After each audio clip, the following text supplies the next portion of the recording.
series, but not everybody can be available. And so by recording it, we will put it on the Coalition on Aging's website. We'll also send it out after this session. So please keep your cameras on or off, however you're comfortable, but we do ask that you put yourself on mute unless you're speaking. Please feel free to raise your hand using the Zoom feature if possible, and let us know in the chat if you're raising your hand. Use that chat as much as you want to react or ask questions. We'll be monitoring it throughout the session. The goal of this webinar series that we've created over the last 3 months is to share information and insights on a range of perspectives over 3 main policy goals of the initiative. So the first webinar series we did in September was focused on promoting economic stability of the direct care workforce. It's a very broad policy goal focused on livable and competitive wages for direct care workforce and lifting them out of poverty. I'll just say as a side note, I'm really pleased to report in the budget that was signed by the governor yesterday, there were across the board bonuses for all direct care professionals across settings of approximately 1,500, and we saw significant investments in wages through increased Medicaid reimbursement rates with a required wage pass-through for direct care professionals in home and community-based settings, as well as those working in ICFMRs. So huge strides were made in this budget around direct care workforce.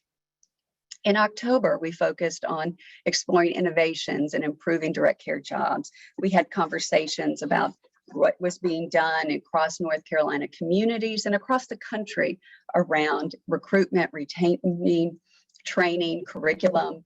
And it was a great way to focus on the different types of innovations going on to help support direct care workforce. But today we are centering on data-driven solutions to strengthen the workforce. Before I introduce our panelists for today and we start our good conversation, I just want to set the stage and give a few background comments. I think sometimes people don't always think that data is particularly exciting, especially on a Friday during lunch, but data collection and data systems and the research that we have on so many topics is key to understanding the workforce, improving jobs, thinking about quality, particularly if we want to move forward with systemic and policy perspectives. That accurate and timely data, it enables us to make policy decisions and provide regular feedback on the effectiveness and the outcomes of those decisions that have been made. Thinking about compensation and credentialing and indicators of job quality, all of those are key to measuring our success in moving North Carolina forward. To tell you how relevant this is, back to the budget, I'll say there was a provision in there about studying direct care workforce, so specifically serving in the innovations waiver, helping individuals with IDD.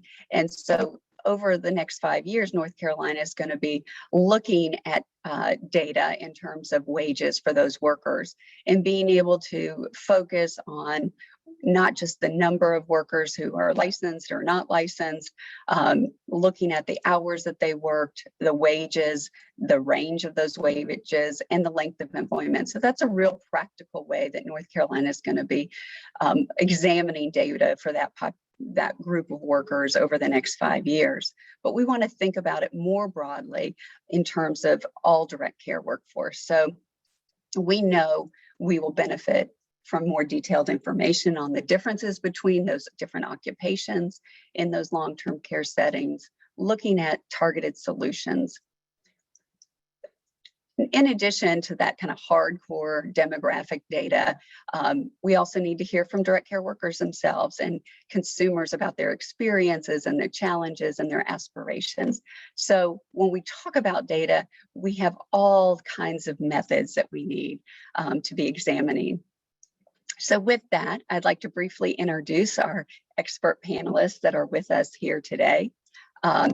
and let them introduce themselves and tell us about their organizations and why this matters to them. So first, I'll introduce to you Dr. Emma Sandoe, and we are here and so pleased to have Dr. Sandy Lane and Stephen Campbell. So I will first turn it over to you, Emma, and if you'll introduce yourself and talk about why this matters.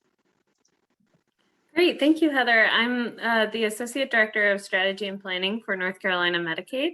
And in that role, I do a variety of different things and have my hand in a lot of different policies. I have a passion and have had a passion for a number of years for home and community-based services, stemming initially from my own family's experience with the HCBS system. And I was very excited to take on the lead for drafting our initial spending plan for the American Rescue Plan Act HCBS funds. This is a really, really crucial part of the Medicaid program, and one that is often not at the forefront, not making the front page headlines, but something that so many families in the state depend on and really is important for the state of North Carolina. So that is my passion for this, and I love research as well. I handle a lot of the data in North Carolina Medicaid, and I'm really excited to have this discussion today. Thank you, Emma. And I think that passion you will see through all the panelists, that this is something that is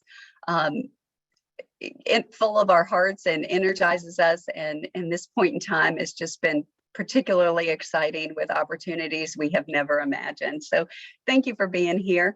And I will next turn it over to Stephen McCall with PHI. Stephen, welcome and thank you for being here. Yeah, thanks so much, Heather. And thanks to you and Kezia for organizing this webinar today. I've been joining the other brown bag lunches, and it's been just so enriching to be a part of these conversations. So I'm Stephen McCall. I'm the data and policy analyst at PHI. In case this is your first brown bag lunch, in brief, PHI is a national nonprofit organization that promotes the quality of long-term services and supports by strengthening the direct care workforce.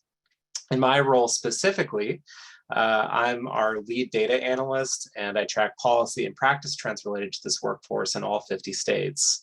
The reason I'm excited to join this panel today is right there in my job title. I care a lot about workforce data, and there are two main reasons for that. First, we really need to get a good handle on the scale and distribution of our workforce challenges. We all know that reports from the field and what little data we have indicate exceedingly challenging workforce recruitment and retention issues. But we need to have a better sense of first the volume of this workforce, how many workers we actually have across programs and settings, the stability of this workforce. So what are our turnover and vacancy rates? What credentials do they have, especially in North Carolina, where you've got multiple tiers of training for various workers in various settings? And then finally, what compensation are they receiving? Not just in terms of their hourly wages, but also the benefits that they have access to. So that's the first reason I'm really passionate about data, is we really need to get a handle of where we are now with our workforce challenges. The second reason is we need to be able to measure our progress over time. We're seeing historic levels of investment in the direct care workforce at the state and federal levels. Emma mentioned the ARPA spending plans that states are implementing. Just this morning, the House passed the Build Back Better Act, and billions of dollars could be on the way. So as we're implementing new policies and programs, we ought to be measuring our success. What's working great and ought to be scaled up and replicated? And what workforce innovations or policies or programs maybe need to be reconsidered or redesigned to achieve their desired aims. So really, in sum, data collection has cross-cutting implications in everything we do for the workforce. But as Emma and Heather both said, it's so often undervalued. So I'm really, really glad we're having this conversation today. I think it is. I'm excited, and we have so many folks who are in practice and doing the good work. And, that data is not always the same skill set as service delivery. And so I think it's really important that we talk about this and bring it out, because it's kind of foundational for all that we do in planning and investment. Thank you, Stephen. And Sandi, welcome. We are glad to have you, Sandi Lane from Appalachian State University. I will invite you to introduce yourself and talk about your role at App. But also, as you do that, we'll move into the first question, because I hope that you can tell us a little bit about your research and what you've conducted, I know, and kind of the implications of the research that you've done. Sure, thank you. I appreciate being here today.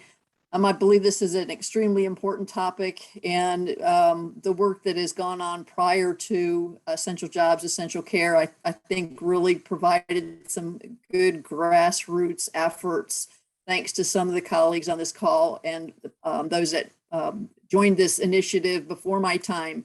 As Heather said, I'm at Appalachian State University, but before I went into academics, I was in operations. I'm a licensed nursing home administrator and practiced for many years before I found my passion in teaching and realized that I can impact the industry through teaching and encouraging our students, both undergraduate and graduate, to look outside of the health systems. They all come to their undergraduate degrees wanting to be CEOs of hospitals. So our job as faculty is to try to tell them there are other careers in healthcare.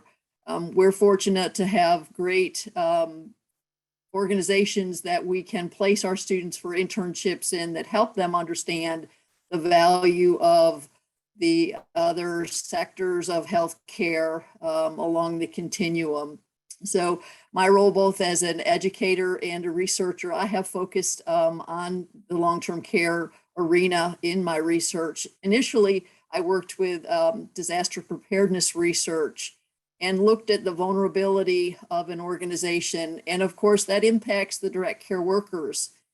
For instance, we did a project where we interviewed administrators following Hurricanes Florence and Michael. And that knowledge that administrator had really of their geography, of the history of the building, really impacted their ability to support the staff. And some staff lost everything. And as you can imagine, our direct care workforce is not in a position to go stay in a hotel when their house is inhabitable because of the storm. And those leaders, did their best to take care of those staff through those challenges. And when we think about COVID, we did research on COVID-19 in nursing homes throughout 2020 and this past 21. And we found that those communities with high density populations, with low income levels, and many of these had a high percentage of their population were African Americans, those were hit hard. The communities were hit hard with COVID cases, and our nursing homes in those communities were hit hard with COVID cases. So we found that there's, a direct relationship to the harm to our staff as well as to our residents with COVID. So that many of the social determinants of health contributed to those cases in the community, in the cases of our staff. We know that those homes that had more shortages had higher rates of COVID. We know that those nursing homes that had more cases of COVID had more staff cases. So it's like every time a disaster, natural pandemic hits a community, a location, our direct care workers are impacted by that, negatively impacted by these things. So, their living wage, their non-living wage really disadvantages them in their communities, especially during disasters.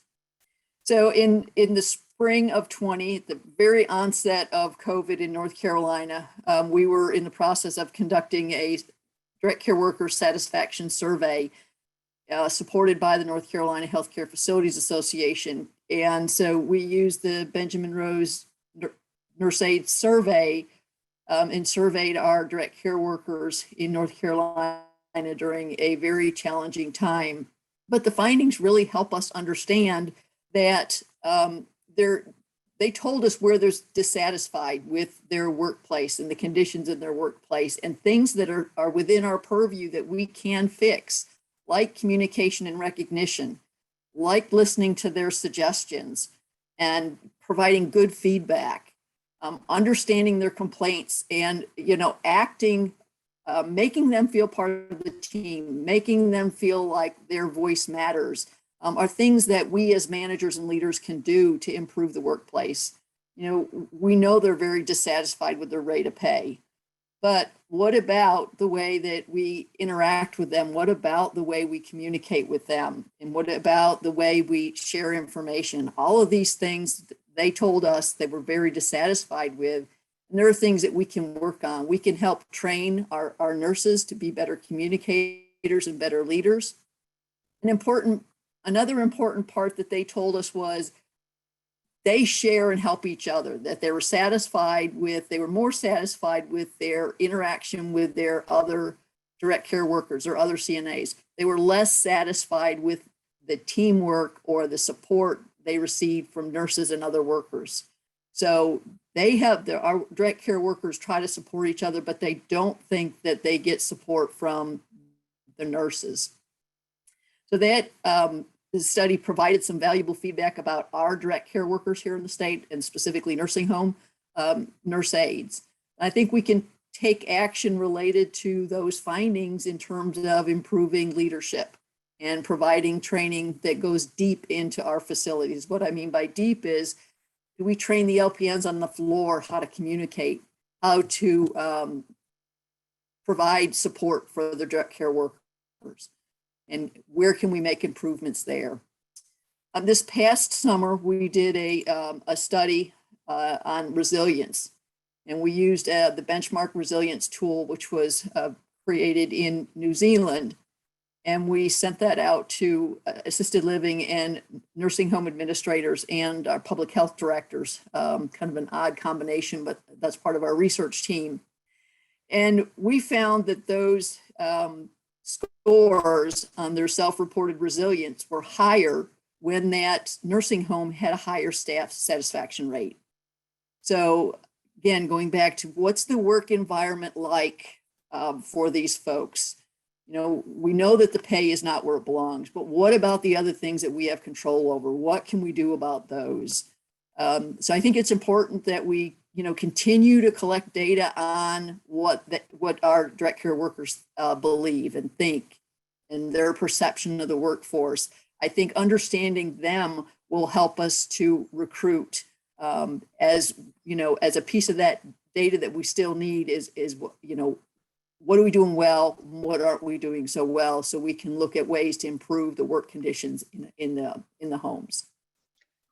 Thank you, Sandy. That was just so interesting. And I think what you showed there is being able to take the data specifically from workers and be able to put it into practice. And how can we make these jobs quality jobs and improve them? They're so multifaceted, and wages and just the only issue. There are so many more things that we can do to make these good jobs and make them jobs that people want to come to this workforce. So thank you. I'm now going to just switch gears a little bit because I think those were great examples, Sandy, of kind of what's going on in one sector. But when we talk about the direct care workforce, it really touches a lot of different industries and a lot of different folks. And so that's one of the challenges, is being able to lift everybody up together. And Emma, I'm going to direct this question to you for your reflections. But when we think about North Carolina and the 120,000 direct care workforce members that we have approximately, who are working in homes and working in nursing homes and working in adult care homes and other residential settings, and working with folks of all ages and all abilities, what do we know, about this workforce? Medicaid is the largest payer of long-term care, which is critically funding, supporting people in the community and other independent ways in residential settings. So talk to us about what you know from the North Carolina perspective of the workforce, and really what are our gaps and opportunities as we move forward to improve the data. Yeah, and thank you for this question, because it's really something that we really need to take a strategic approach to.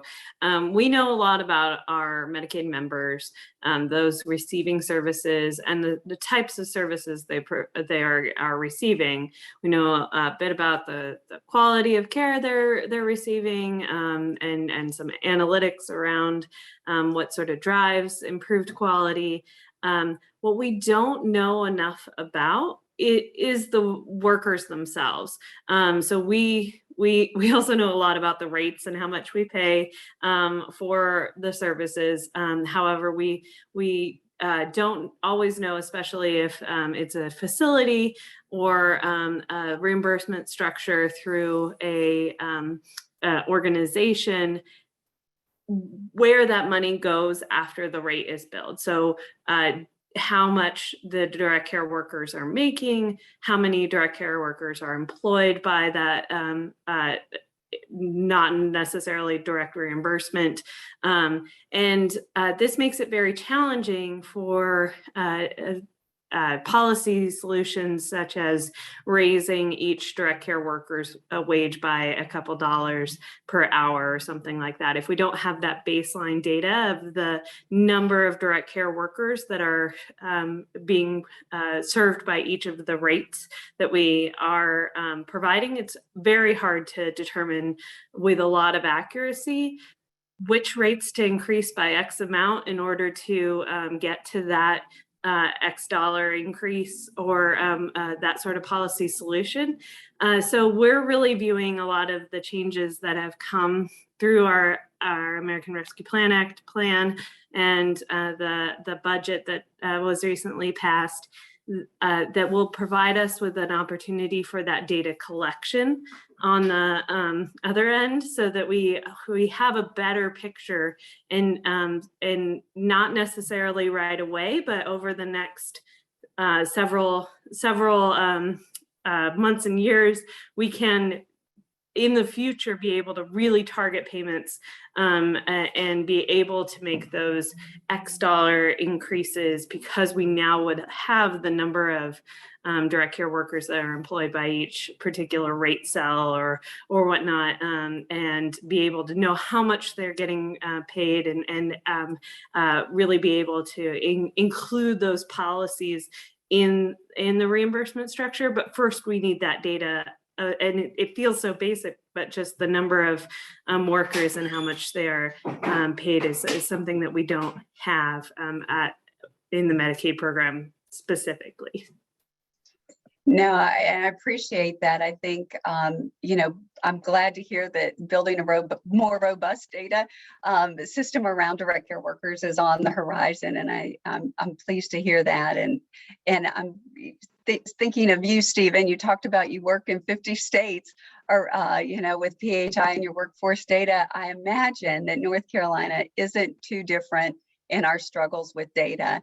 And so my question to you is, given your national perspective, what are some of the innovations going on around the country around improving data that maybe North Carolina can look towards as we move forward on this? Yeah, absolutely. North Carolina isn't alone on this, because data collection is really hard. First, our system is fractured. We've got multiple state agencies, various waiver and Medicaid programs, sometimes managed care plans. So it's hard to chart a path for workforce data to one central location. And we also don't want to overburden providers with new requirements.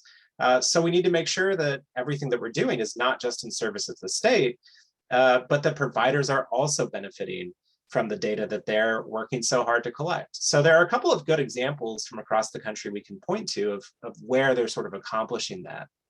The first comes from Texas. Recently, the Texas Health and Human Services Commission added all new questions to their provider cost report surveys that basically touch on all of the main sort of systemic data collection areas we would want a state to touch on. So they're collecting data on turnover, retention, vacancies, wages, and benefits across all of their Medicaid programs, across all of their provider types, and for various staff types. So not just direct care workers, but also their managers and other clinical staff. I bring up this example because it's systematized. They collect these data every 2 years, so they can see how the data are changing over time, and they can cross-tabulate the data. So for example, in a recent report, they looked at how increases or changes in wages among providers had an influence on turnover. They broke the data down by region to see where their problems were most acute. So that systemization makes this especially a strong data collection tool. We've also talked a little bit about the importance of elevating worker voices as well. It's not just about sort of seeing these numbers on the page, but also getting a real sense of what workers' aspirations are and challenges that they're facing in the field. So the second example of a promising data collection practice I'd like to share comes from Arizona. We at PHI partnered with the state's managed care organizations and their long-term care program to survey every home care worker that those plans were reimbursing for. So we captured a ton of data on workers' views on their jobs, their needs, their aspirations, and how all of that is related to their intent to leave. This really resonated when Sandi was talking about the importance of relationships, the importance of respect and recognition. All of that was present in our survey as well in Arizona. But the main reason I bring this up isn't just that we're capturing these rich experiences from the field. We also disaggregated the data by provider and sent it back to them. So we really relied on providers to collect these data, to send the survey out to their workers. And in return, we let them have access to the insights that they were gathering. So the reason, I think, just in sum, like the importance of data collection, we should think about it really holistically from multiple perspectives.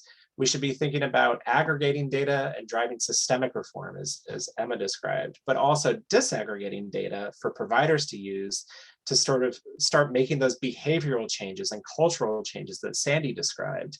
And also really thinking about how do we get the big picture view of this workforce, both in terms of their stability and volume, et cetera, but also what do they need on the ground?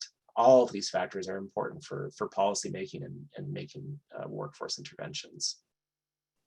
Those are great examples, and I think there are definitely more out there, and I think more will emerge in the years to come, but those are great starting points, and it just, to me, helps kind of set the stage of the depth of the data. I mean, it's the breadth and the depth on all these different elements. And Sandi, as you are a researcher, what do you think of in terms of the next of primary research that's going to be important for direct care workers and topics that need to be studied? Kind of what methods are you thinking about need to fill the spaces as we try to strengthen data? So one of the things that we were talking about since our satisfaction survey is, what are they thinking now after the 2 years of work? What's their perspective of our direct care workforce? And I think we need to talk to the leaders of our homes, because as we know, when there's turnover in leadership, there tends to be more turnover in our direct care workforce. So what was the experience of our staff and our leaders? So I'm thinking focus groups for our direct care workforce, hear their voices, hear their thoughts. A lot of times a focus group allows for in exchange of ideas that they kind of build off each other and open up. We've been awarded a grant from the National Association of Long-Term Care Administrator Boards. So we're in the process of developing an interview guide to interview our assisted living and nursing home leaders. What was life like to actually be in a leadership position in a long-term care organization for the last 2 years? I think it's important that their voice gets heard. You know, they had toes on the line and trying to, you know, cover all bases. So I think that both, you know, what's the direct care workforce think now, but also what can we do from that leadership level to help support that direct care workforce? Because when we don't have good leadership, then the direct care workforce suffers just as our residents do. So I think both of those pieces, collecting those pieces, are going to help us to understand their views, you know, help build those data sets that Stephen has talked about are so critical. You know, we need the data that we have in terms of demographics of who our direct care workforce are, but now we need really more information on what their thoughts are and what they need. Absolutely. I think that is exciting. And it is interesting that you had some of these opportunities during COVID and with disasters, and, you know, when jobs were and stress were at their highest. And I think being able to reflect those voices and experience in times of disasters and regular times are going to make that data much more rich and allow us to apply it in ways that will really make impact. So I think those are great points, Sandy. I appreciate it. Historically, North Carolina's, you know, and when we talk today, we've been talking about providers and data through cost reports and others, but it's largely been employed by organizations and agencies. And really in the past 5 to 10 years, North Carolina's had a pretty fast growing consumer directed care model. And that's been some of the opportunity to provide support to individuals when we didn't have direct care workers, and there's been a shortage, that there has been some opportunities in our state with our consumer directed models in both Medicaid and other publicly funded services. So I'm wondering, Stephen, what would you say about collecting data with that type of service and not that doesn't maybe have the infrastructure that some of our provider networks have already? What do you know about other states or what could be done there? Yeah, unfortunately, I don't have a lot to share about what other states are doing to collect workforce data on the consumer-directed workforce, because it's even more challenging, right? I want to start just by underlining the need for states to collect these data on their own. First, these workers are largely excluded from the employment data we have on the direct care workforce. At PHI, we rely really heavily on the Bureau of Labor Statistics for our employment numbers. And these surveys are surveys of establishments, so agencies, nursing homes, and the like. They're not surveying individual households. There are some states that have gotten creative about how to approach this topic. California has actually surveyed households as if those consumer employers were home care establishments, because they have a very large consumer-directed program and they need to have a good sense of what the real size of their home care workforce is. But in general, I would say that, you know, these systems are pretty lacking.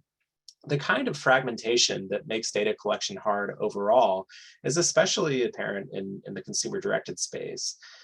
So I think that when we think about how do we collect these data, it's kind of the same process. We just have to follow the paycheck to see where it's coming from. And that's the source for data on this workforce. That could be a managed care organization, it could be a fiscal management services agency, or it could be a state agency. Some states gather data on the consumer-directed workforce by working closely, you know, across agencies to collect these data. What little data we do have in North Carolina, though, I think really underlines the need to collect more data on the consumer-directed workforce. A few years back, or with some periodicity, AARP works with a partner to get a sense of how many consumers are directing their services in every state. And according to their research, from 2016 to 2019 in North Carolina, the number of consumers who are directing their services jumped from over 1,800 to nearly 3,500. So basically an increase of 1,600 people who are directing their services. When we look at the labor data for home health aides and personal care aides in North Carolina, over that same period, they added about 800 jobs. So the number of employers grew by 1,600. The number of workers in the agency model grew by about 800. So basically what I'm saying is this program is growing really fast, right? This is a large and growing segment of North Carolina's direct care workforce. So it's really critical that we get a good sense of who these workers are, what are they being paid, what is their workforce stability, especially in rural areas where the consumer-directed model can really fill a need. This is an essential component of overall workforce capacity in North Carolina. Those are incredible numbers. Thank you for sharing those, Stephen. There's been a lot of emphasis on growing consumer direction in North Carolina, and those numbers certainly blow it out of the park. So good to see that. I appreciate you having that for us today. I think it's helpful. So I'm going to toss this back to Emma. When we talk about data, and we've talked about cost reports and in building our systems on existing efforts that we have, I think there's a kind of a tricky place here about, the responsibility of reporting data so that we have consistent and reliable data on a regular basis so that we can improve direct care workforce jobs and quality. But there's also a balance in terms of providers and not overburdening a provider in terms of documentation. So what are your thoughts on how do we balance this or manage it as we start to embark on really trying to set forth a path to improving our data in North Carolina?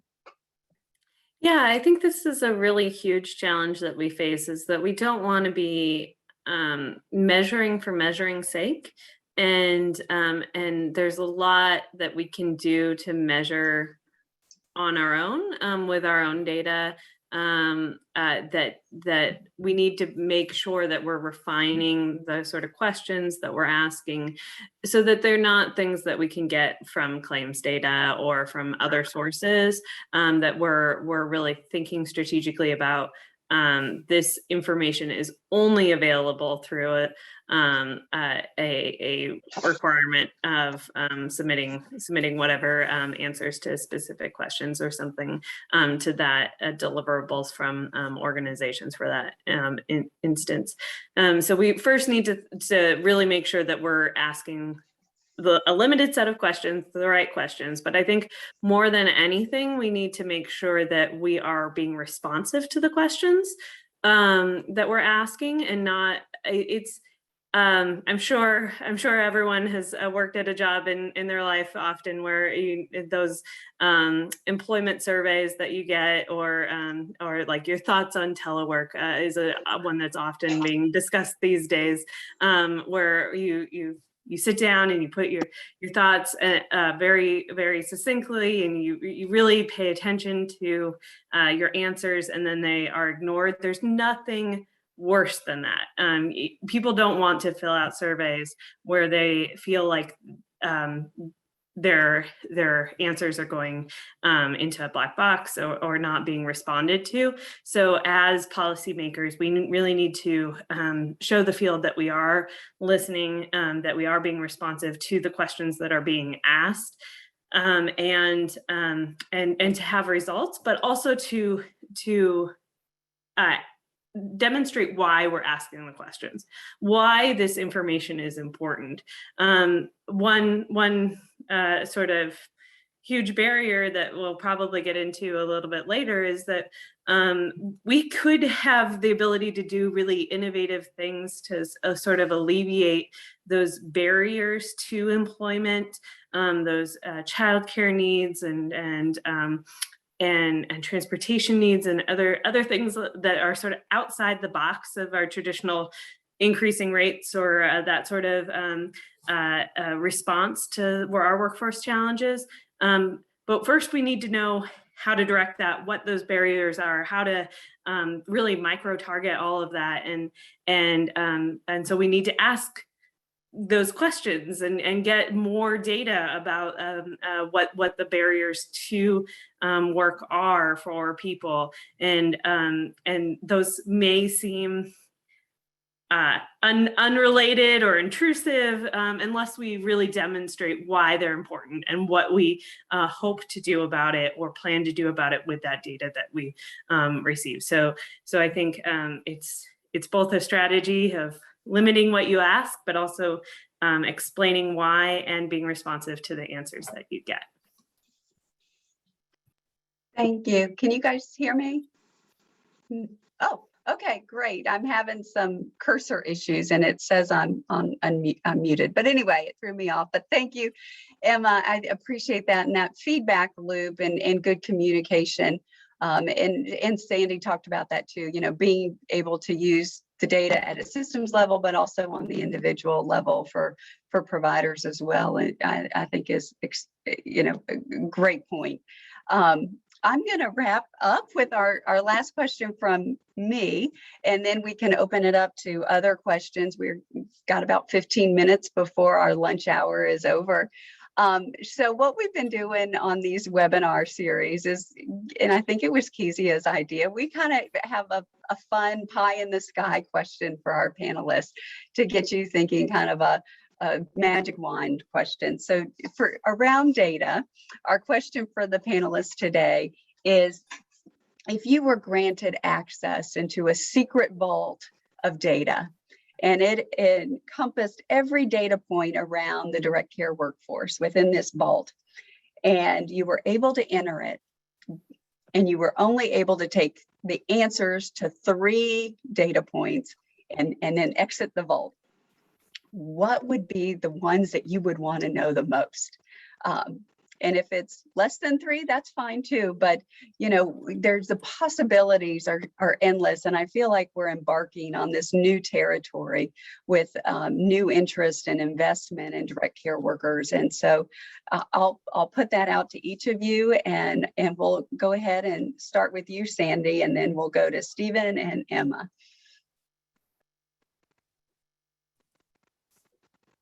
I'm going to take the appreciative inquiry approach to this question.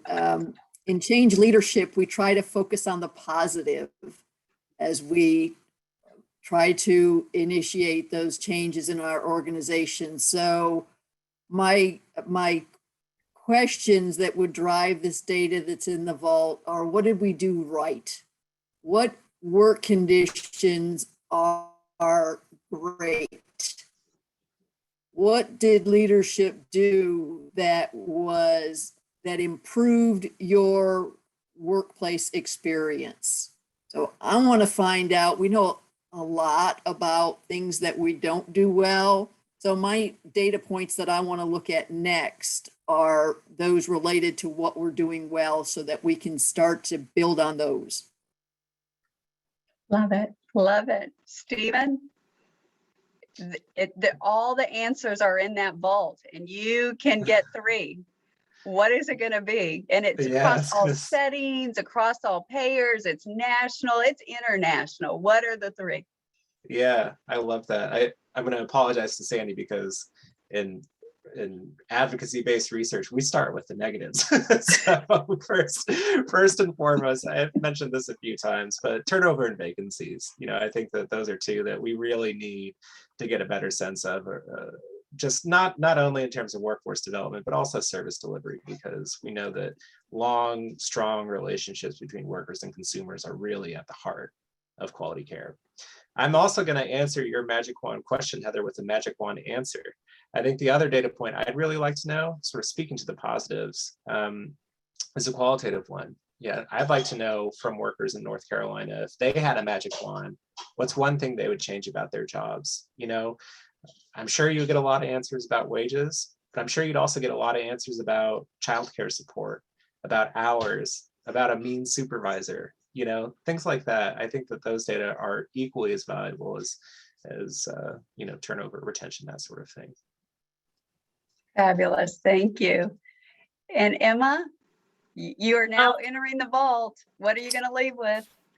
Well, if it's a magic vault, I'm going to ask for a magic microsimulation that gives us a complete picture of what the needs and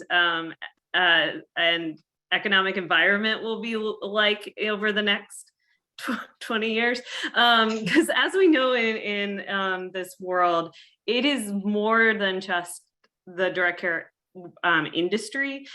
Housing costs have a huge effect on where people receive care. The wages at retail establishments and what's going on in the economy and more broadly, immigration.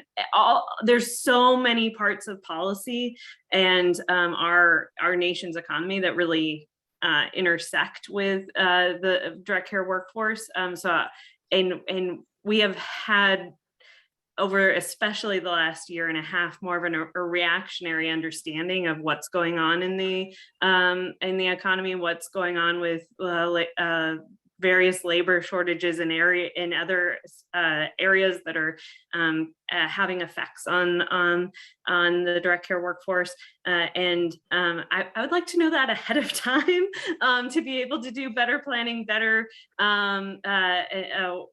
focus, but also since it's magical, I would like to know the like census tract level understanding of what is driving each individual area. Because again, as I mentioned earlier, we have the opportunity to really create some innovative approaches. And if the issue is perchance more of a housing instability area or issue in one part of the state, but a transportation is a huge concern in another part of the state, we need to be able to really target those resources in the right place. And so I'll take that as 2 of my 3. And then the third being a more of a qualitative, what can we do to get people involved in a workforce development training curricula, and what are the what is a good model that would work and in our state, and what do people want, would be like that qualitative data that I would appreciate from the magic vault that has all the answers. I love it. I love it. And I'm wondering, maybe magic and data aren't the 2 things we should be putting together in a question, but it is, it kind of is counterintuitive, but I appreciate all your comments. And I think, your passion and your drive and your knowledge about this workforce is incredible. And it just goes to show that when we are creating, policy changes, that data is a driver. And so we need to be advocating and thinking about how we move our data systems in the same time that we're talking about other elements of advocacy around this workforce, that it's totally foundational. So I appreciate your time and your expertise. I think we've got just a few minutes. If there are any questions from our participants here today that want to either raise their hand or put something in the chat, we have a time for a question or 2, maybe for our panelists.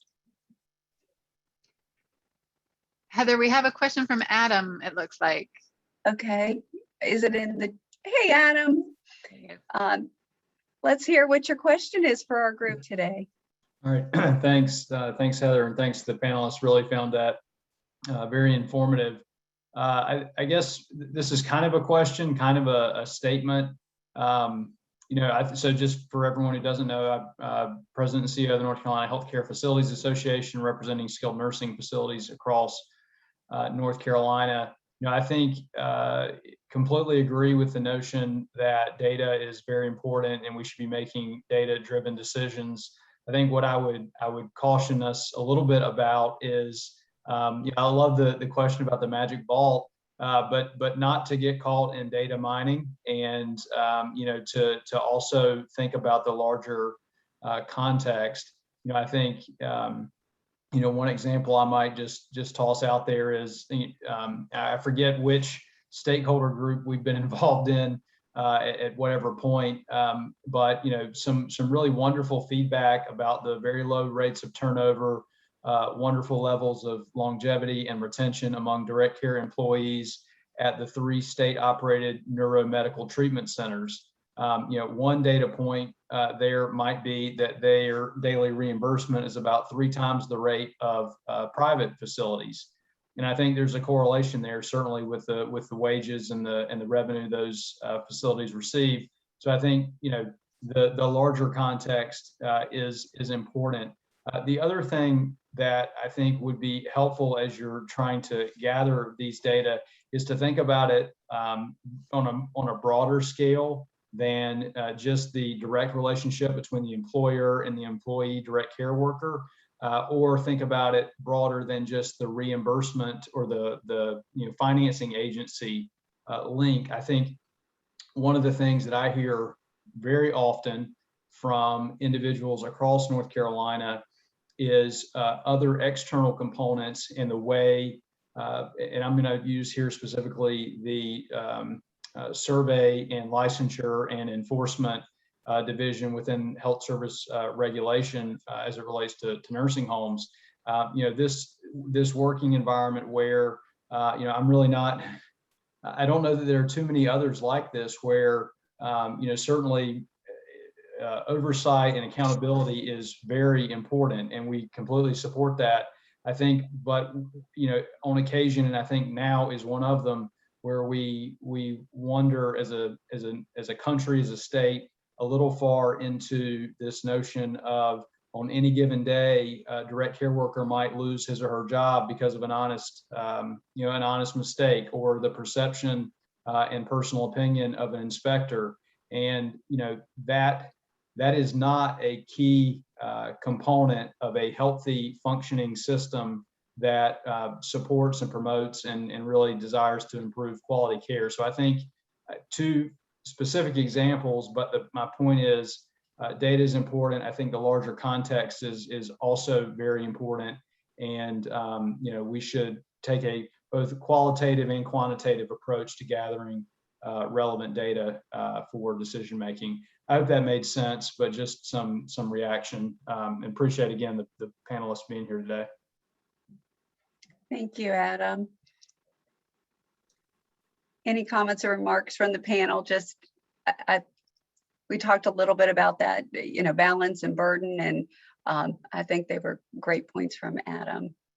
Yeah, I can hop in first. I think first and foremost, another critical element of a data, like a really strong data collection system that I didn't mention, is that it ought to be co-created with providers. Because if you don't include providers in the design of these tools, in the design of surveys, and the design of data collection forms, you're going to get a bunch of bad data.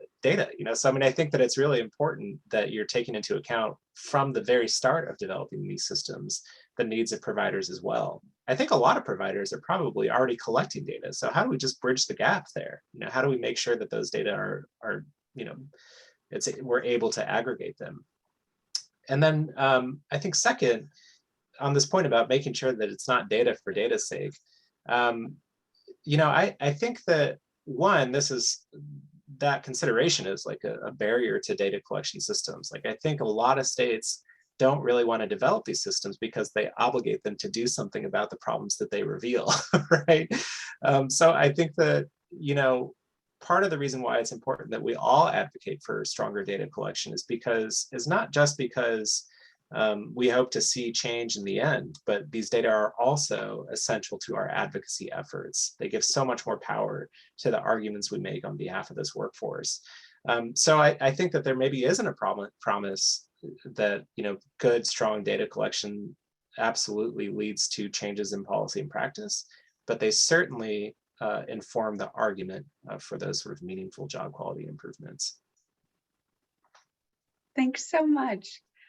Well, we are getting close to time, and our lunch hour is about over. So I would like to thank all 3 of you for your time here today and your commitment and your expertise. It's been a great conversation today. And I'm also, Kezia, I'm going to turn it to you too to see, this is our last session but Kezia, she is a passionate data person, and she's been on mute this whole time. And I just want to turn it over to you too, as a final wrap up for this. And if you have any reflections today as well, because this is our last of this series, but I will share, we're planning more activities in 2022, so be on the lookout. We'll be doing some skill building workshops around issues for advocacy and to help build advocacy efforts. And then we will also be planning a convening much like we did earlier this year in the spring. So be on the lookout. But Kezia, I'm just gonna, if you want to say anything as we say our final goodbye or thoughts, I'll just turn it over to you real quick. Thanks, Heather. Well, I appreciate the opportunity really just to, again, thank our panelists today and to thank our panelists for this whole series of webinars. Our intention with planning this webinar series was to take the issues that we're working through as part of the Essential Jobs, Essential Care initiative in North Carolina, take these issues and sort of bring them to life by bringing in different perspectives from experts across the state and from other states as well. With different vantage points and different information on these issues. And I think that that has absolutely happened. We've just heard from such a diverse group of folks about these issues and how important they are and how intersectional they are, and how we are all really pulling in the same direction as well in terms of trying to create really sustainable improvements for the direct care workforce in our state and for access to services and quality of care. So I just think it's been a really wonderful series. We're so grateful for everybody who has participated as panelists and also as attendees on these webinars. And we do look forward to continuing to engage with all of you in this important work. So thank you very much. Thank you so much for being here, and have a great weekend and a great holiday. Bye, everyone. Goodbye. Thank you.